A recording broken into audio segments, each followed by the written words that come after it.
because COVID is now affecting everyone's daily lives.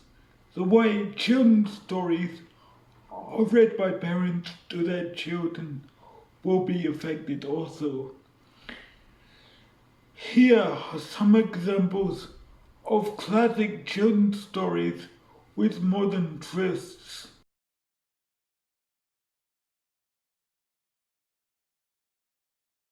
Once upon a time, there lived three little pigs.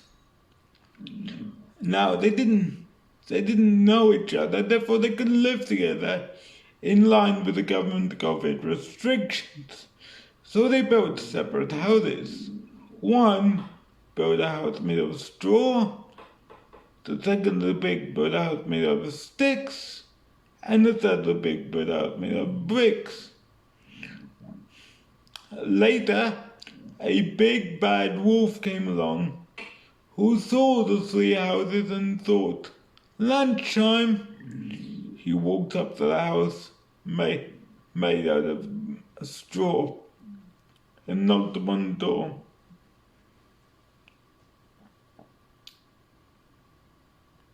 Little pig, let me come in. The little pig said, "Are you part of my support bubble?" The wolf said, "No, I'm not part of your support bubble." "Then I cannot let you in." "Let me in," said the wolf, "or I will huff and I'll puff and I'll blow your house in." The pig said, "I cannot let you in, I'm sorry. You might be carrying diseases." But the wolf huffed and he puffed and he blew the house in and ate the poor unfortunate little pig.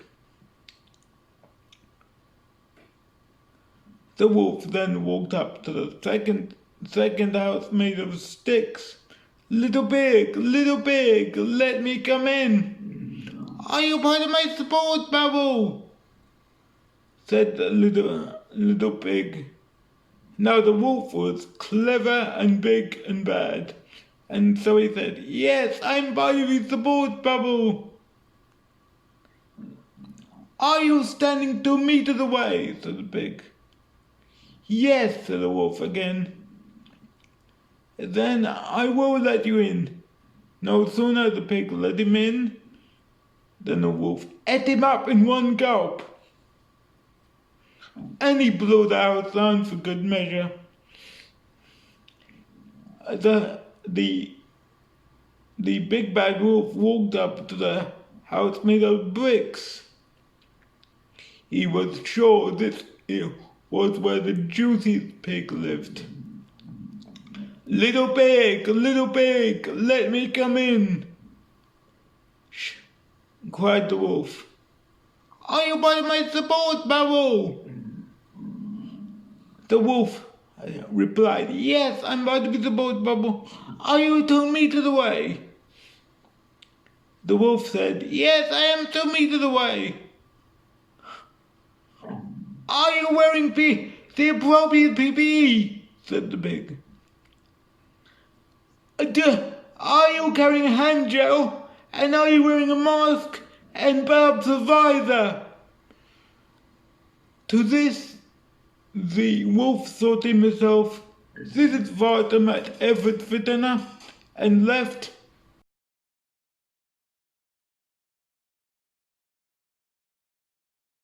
Once upon a time, a girl called Goldilocks was taking her daily exercise in the forest.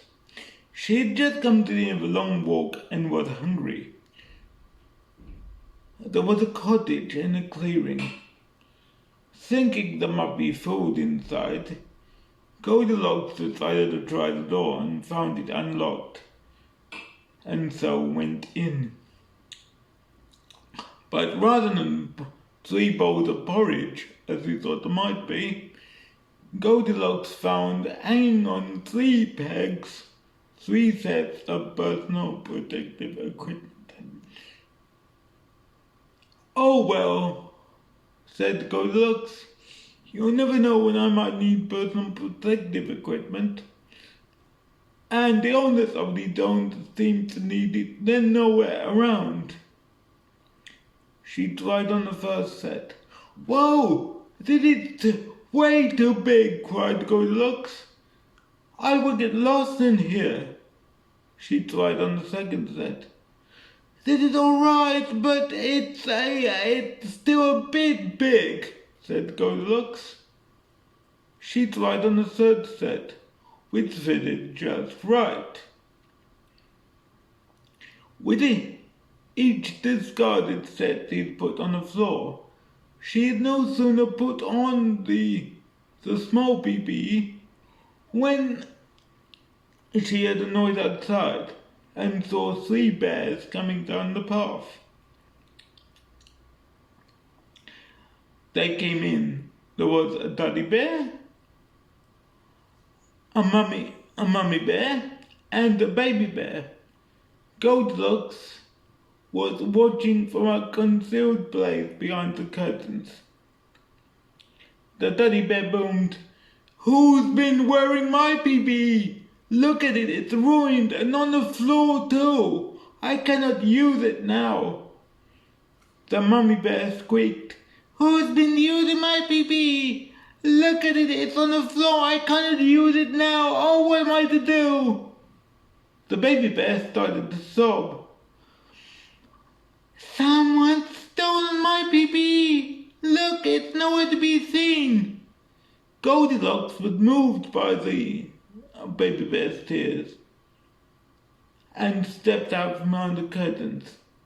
"Don't worry, little one. I'm wearing your PPE because it fitted so nicely, but don't worry, I will get you some more, and your mommy and daddy too." The 3 bears thanked Goldilocks, and she went on her way.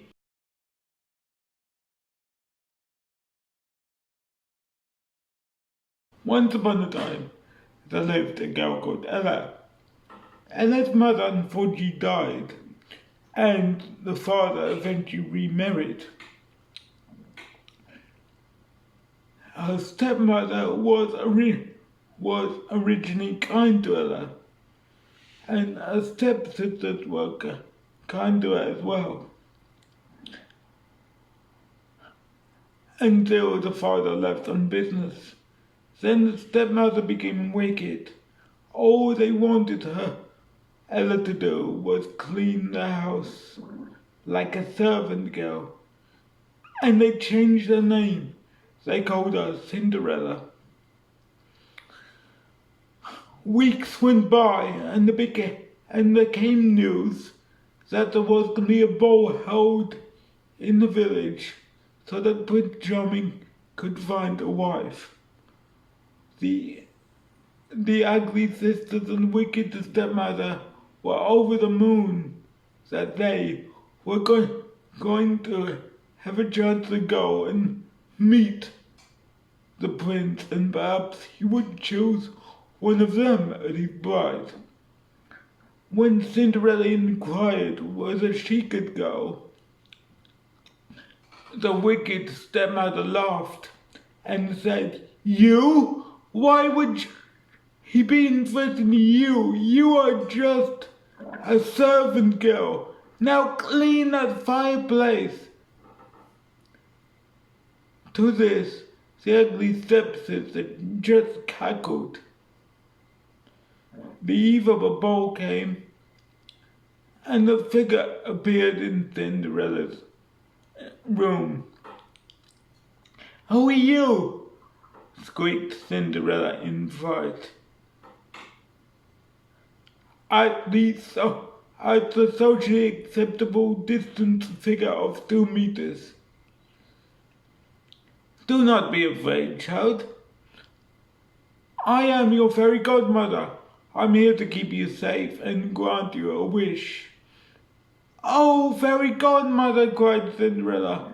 "All I want to do is go to the ball that Prince Charming is holding. Shall I go to the ball?" "No, you may not, child," said the fairy godmother. "Oh, but why, fairy godmother?" cried Cinderella. "Because it's an illegal gathering, and there's a good chance that Prince Charming and his guests may end up in prison after it will be broken up by the police.